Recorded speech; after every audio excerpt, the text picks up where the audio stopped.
Community members were invited to Eastern Maine Community College today. They got to hear about a humanist approach to poverty and a woman who experienced it firsthand. Grace Bradley tells us her story.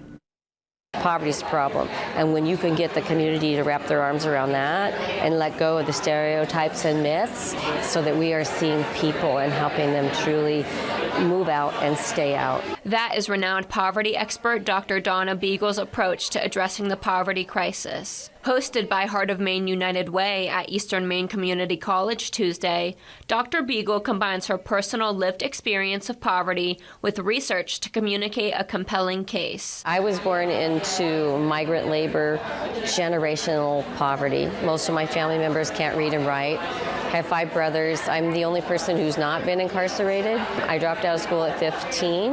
I was taught I wasn't smart enough for school because I didn't know the words the teachers used. I didn't know the examples they used. I could feel like I wasn't wanted.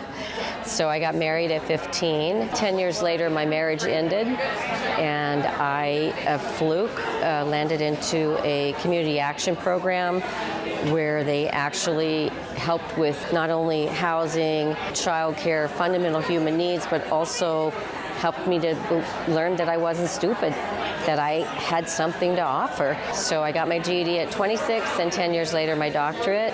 Founding her company Communications Across Barriers in 1989, Dr. Beagle's efforts and philosophy coincide with Heart of Maine United Way's mission to solving the statewide poverty crisis. Started in 2018, we set a 10-year goal by 2028 to move 10,000 people out of poverty in our communities.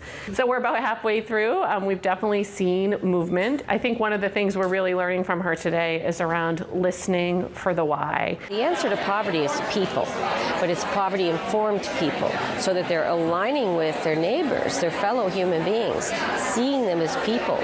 Grace Bradley, WABI TV5 News, Bangor.